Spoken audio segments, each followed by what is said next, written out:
Well, joining us now is Dr. Emmanuel Okoi. He's a cybersecurity analyst to look at how technology can be used to address many of the security challenges in the country. Emmanuel, glad to have you join here.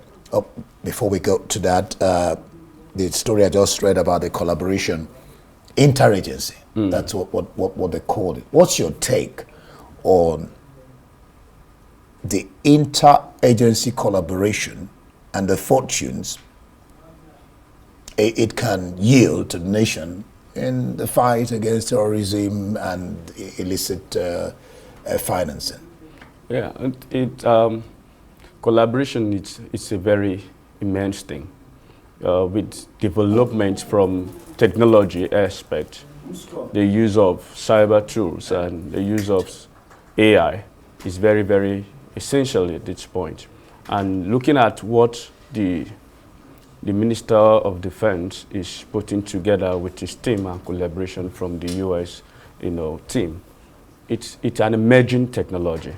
And with what they probably have put in place of recent, you can see there is a deduction in some of the attacks that have been going on. Now, when we look at funding and collaboration with interagencies, we begin to talk about human manpower intelligence gathering, what you need to do with both passive and active intelligence gathering.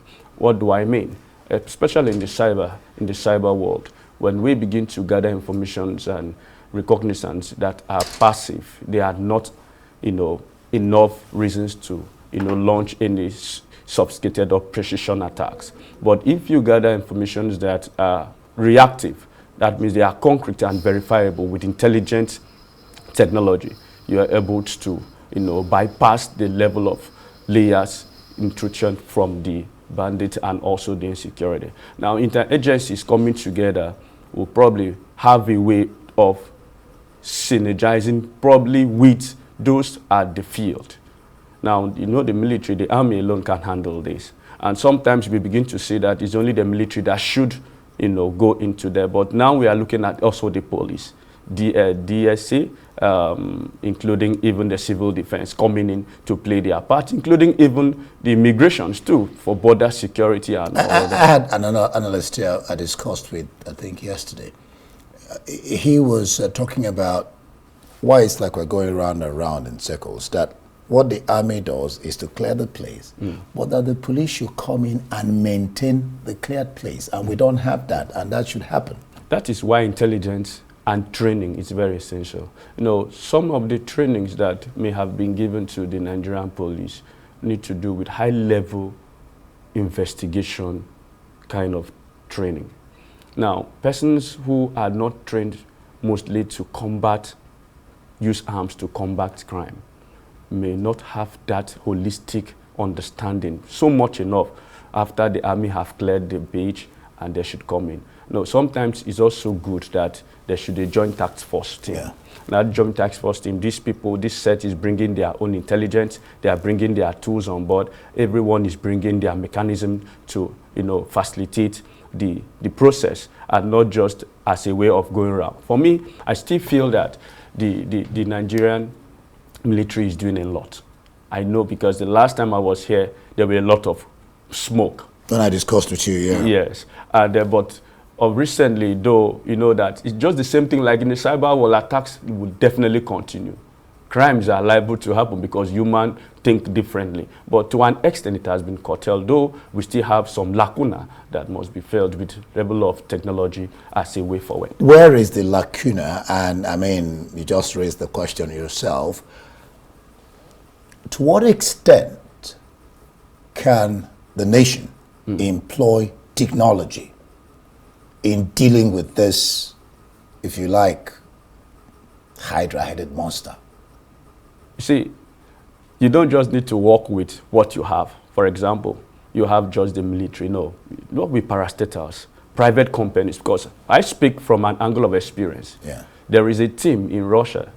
It's called Security Code. That's one of the strongest cyber team that handles Russia intelligence operations.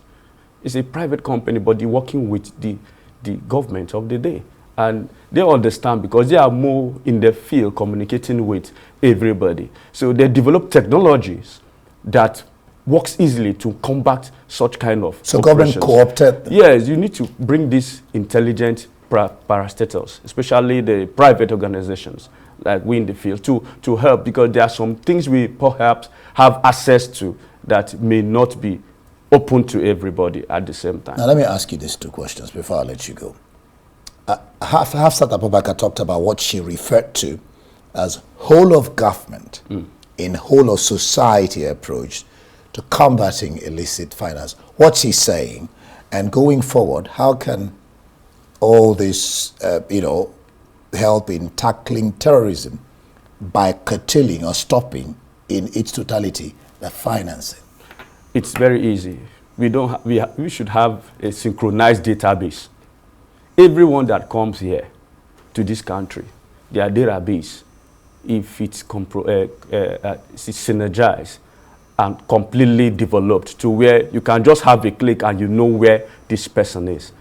That if we are talking about data at this point, because data reveals identity, reveals location, reveals communication, reveals any kind of cognitive science related to human endeavor. So when technology is incubated, to an extent, it reduces some threat.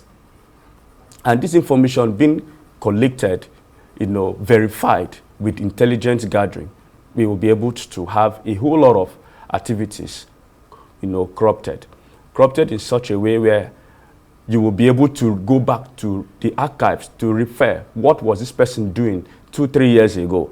That will lead you to understand that you cannot hide from the law.